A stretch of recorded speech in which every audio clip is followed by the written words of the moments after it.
이 시간 하나님께서 우리에게 주시는 말씀은 잠언 15장 7절의 말씀입니다. 지혜로운 자의 입술은 지식을 전파하여도 미련한 자의 마음은 정함이 없느니라. 아멘. 이는 살아계신 우리 하나님의 말씀입니다. 이 시간 마음이 정해진 사람의 말이라는 제목으로 말씀 전하겠습니다. 같은 자리에서 같은 말을 들어도 어떤 사람의 말은 오래 남고 어떤 사람의 말은 금방 흩어집니다. 왜 그럴까요? 성경은 그 차이를 입술의 문제가 아니라 마음의 상태라고 말합니다. 지혜로운 자의 입술은 지식을 전파한다라고 했죠. 이 지식에 해당하는 히브리어는 다하트입니다. 이 지식은 단순한 정보를 전달한다라는 뜻이 아니라 하나님을 제대로 아는 지식, 상황을 분별할 줄 아는 통찰, 또 우리 삶에 적용되고 있는 그 진리, 우리가 경험하는 인간의 것과 하나님을 경외하는 그 거룩한 신앙의 영역이 결합된 영적인 상태, 깨달음에 있는 사람이 바로 지혜로운 자의 입술에 담겨 있는 거죠.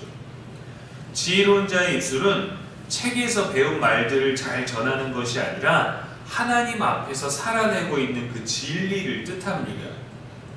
왜 지식에 대해서 전파한다라는 표현을 사용했을까요? 전파한다라는 말은 이 씨를 흩뿌린다라는 의미를 담고 있어요. 그 지혜로운 자의 말은 자기 과시를 하고 아는 것이 많다가 아니라 생명을 퍼뜨린다라는 겁니다.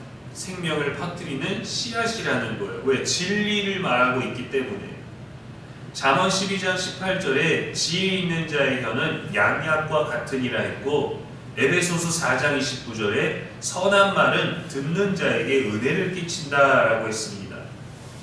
전파한다라는 것은 이 지식, 경험을 통해서 하나님을 경외하는 마음을 통해서 얻게 된 그것이 자기 안에만 두지 않고 나눈다라는 이 책임도 동반하고 있는 것이죠. 지혜를 쌓아두는 것이 아니라 흘려보내는 것입니다. 우리가 다른 사람보다 많이 알고 다른 사람보다 많이 가진 지혜와 지식이 있다라고 한다면 우리는 그것을 드러내고 싶어합니다. 그것을 어떻게 알리고 싶어합니다. 그래서 그 내 안에 쌓여진 것들을 나눌 기회들을 얻기를 원하는데, 진짜로 지혜로운 사람은 내가 가진 이 지혜를 흘려보내는 거예요. 사랑도 마찬가지입니다. 사랑은 더 가지지 않는 것이다, 버리는 것이다 라고 우리가 어릴 때 주일학교 찬양에서 많이 불렀죠. 지혜도 사랑도 근원이 하나님이십니다. 그래서 하나님으로부터 온 것을 흘려보내는 것, 이것이 전파한다라는 의미예요. 근데 우리는 대부분 내 것을 흘려보내려고 할 때가 많죠. 그러나 신앙 안에 머무는 사람들은 하나님의 것을 흘려보냅니다. 내 마음은 불안하지만 그러나 마음이 하나님 앞에 정해져 있다면 그 하나님 앞에 정해진 마음을 흘려보내는 것이 바로 오늘 말씀에서 지혜로운 자의 입술이 지식을 전파한다라는 것이죠. 후반절에는 미련한 자의 마음은 정함이 없다라고 했어요. 정함이 없다라는 것은 깨끗하지 않다라는 의미가 아니라 견고하지 않다, 확고하지 않다라는 데 있습니다. 정해지지 않았다라는 거죠. 미련한 자의 문제는 입술이 아니라 마음의 중심이 흔들리는다는 데 있습니다. 그래서 하나님을 신앙하면서도 다른 것들을 의지하고 싶은 거예요. 내 마음이 하나님께 있다라고 하면서도 다른 이야기들이 나의 중심을 흔드는 겁니다. 그래서 어떤 이는 예배에 나와서 많은 은혜를 받으면서도 절에 가서 가르침도 받고 지나가는 사람이 말해주는 어떤 위로의 말에도 흔들려서 하나님 얘기도 듣지만 다른 좋은 얘기들도 들으면서 내 중심 없이 내 중심을 여기다 놨다 저기다 놨다 하는 거예요. 성경은 그럴 수도 있다라고 말하지 않고 미련하다라고 얘기를 합니다. 왜? 기준이 없고 가치가 흔들리고 내 감정에 따라 들려오는 정보에 따라 움직이는 인생이기 때문에 그래요. 그래서 그 입술에서 나오는 말도 일관성이 없습니다. 왜요? 여기서 말하고 여기서 듣고 여기서 듣고 저기서 본 것들을 다 종합해서 거기에서 나오는 것들을 말하기 때문에 정해지지 아니한 것, 걸러지지 아니한 것, 그냥 나를 위로하고 내가 들었는데 괜찮은 모든 것들을 말하기 때문에 일관성이 없고 때마다 수습하고 그것으로 나의 중심을 삼으려는 말과 같습니다. 요즘 시대 많은 이들이 그렇게 삽니다. 왜 그럴까요? 유튜브를 통해서 많은 이야기들을 듣기 때문에 그래요. 유튜브에서 누가 말하면 내가 가지고 있는 중심이 아니라 거기서 들은 정보를 받아들이기 때문에 이 말도 옳고 이 말도 옳고 이 말도 옳아요. 그래서 내가 유튜브 하나를 들었는데 거기에서 이 유튜버가 말하는 게 아주 괜찮은 말 같고 아주 그럴싸한 말 같고 옳은 말 같더라. 내가 알고 있는 것을 이렇게 풀이해 주더라 라고 하면은 그 사람이 추천하는 말, 그 사람이 옳다라는 모든 말들을 다 받아들입니다. 왜 그렇습니까? 정함이 없기 때문에 그래요. 내가 듣고 있을 때 그럴싸하구나 하면 그것에 마음을 정합니다. 또 다른 곳에 가서 또 괜찮은 얘기를 들으면 또 거기다 마음을 정하기 때문에 내 중심이 없는 거예요. 기준이 없고 가치는 흔들리고 그래서 내 감정도 오락가락하고 이 반대로 마음이 정함이 있다라는 것은 무엇이냐면 하나님을 중심에 두었다라는 겁니다. 가치가 분명하다라는 거예요. 진리의 뿌리를 두었다라는 겁니다. 시편 57편 7절에 다윗은 이렇게 고백합니다. 하나님이여 내 마음이 확정되고 확정되었사오니 나는 주님을 신뢰합니다라고 하는 거죠. 그래서 마음이 정한 사람은 환경이 흔들려도 중심이 흔들리지 않습니다.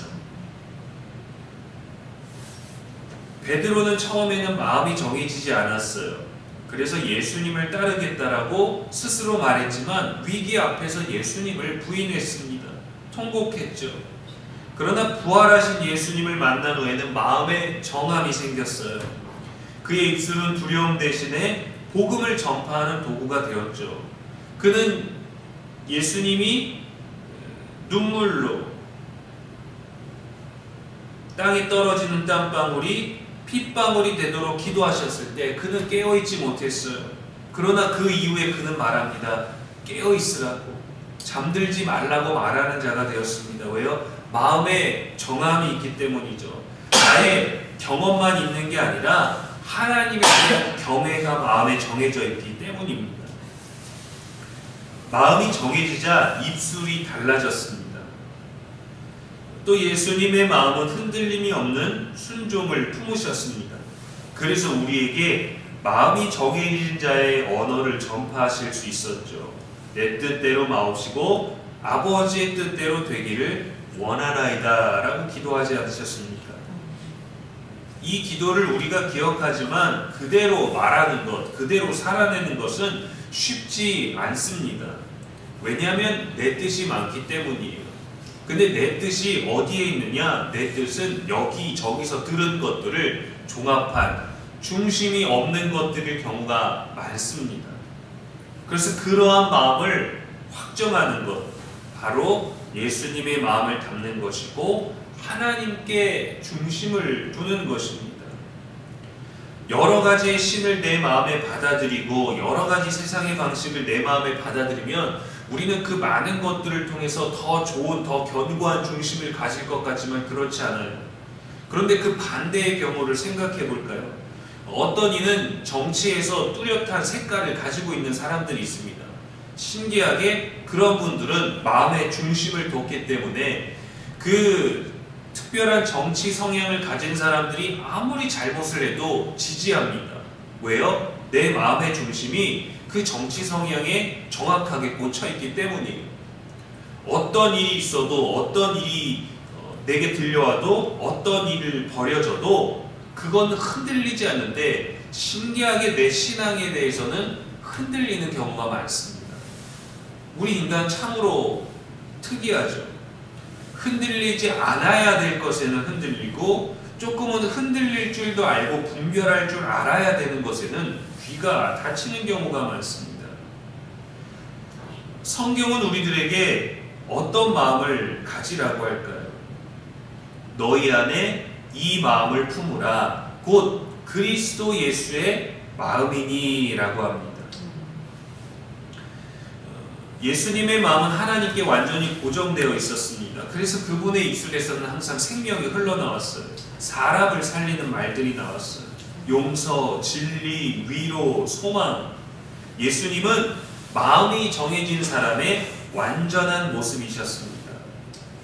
그리스도의 마음은 겸손, 순종, 사랑, 흔들리지 않는 중심이었어요. 마음이 바뀌면 입술이 바뀝니다. 말하기 전에 항상 마음을 점검하십시오. 마음에 있는 것이 입술을 통해 전파되기 때문입니다. 기준을 사람에게 두지 말고 말씀에 두십시오. 주님, 내 마음을 정하게 하옵소서 하고 기도하십시오. 지혜로운 입술은, 지혜로운 혀는 정해진 마음, 확고한 마음에서 나옵니다. 우리의 마음이 하나님께 고정되어 예수님의 마음을 품고 예수님처럼 생명을 전파할 수 있는 저와 여러분의 오늘 되기를 주님의 이름으로 축원합니다. 아멘. 기도하겠습니다. 하나님 아버지, 우리의 마음을 정하게 하옵소서. 흔들리는 입술이 아니라 생명을 전하는 말을 하게 하옵소서. 우리 안에 그리스도의 마음을 품게 하여 주시옵시고 그 마음이 내 뜻이 아니라 아버지 뜻대로 되기를 원할 때까지 간구하며 그 마음으로 아름다운 말들을, 생명을 살리는 말들을 흘려보내는 우리가 되게 하여 주옵소서. 늘 겸손하게 하여 주옵소서. 나는 겸손하다 하지 아니하게 하시고 내 겸손조차 예수님의 겸손이 아님을 고백하며 더 겸손한 자가 되게 하시고 더 주님을 경험하게 하여 주시옵시고 더 주님을 경외함으로 말미암아 늘 온전한 하루를 살아내기에 힘쓰는 우리가 되게 하여 주옵소서. 오늘도 어김없이 주의 전에 나온 당신의 귀한 여종들의 발걸음을 기억하여 주시고 귀하게 여기시사 그 마음 가운데 들어가셔서 다스려 주시고 통치하여 주시고 주인이 되어 주시기를 원하옵나이다.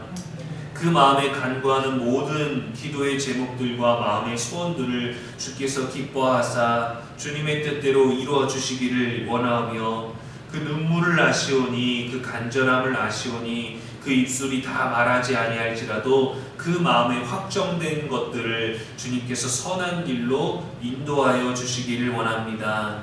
그 가정이 복되게 하시고 그 자녀가 복되게 하시고 그가 머무는 곳이 복되게 하여 주시고 그와 함께하는 모든 이들이 복되게 하여 주시옵시고 나는 예수를 믿는 사람이다 라는 것을 드러내지 않고 내가 예수를 어떻게 믿고 있는지를 드러낼 수 있는 지혜로운 하루가 되게 하여 주시옵소서. 오늘도 우리의 마음과 입술을 주장하여 주실 것을 믿사옵고 우리의 영원한 소망 되시는 예수님의 이름으로 축복하며 기도합니다. 아멘.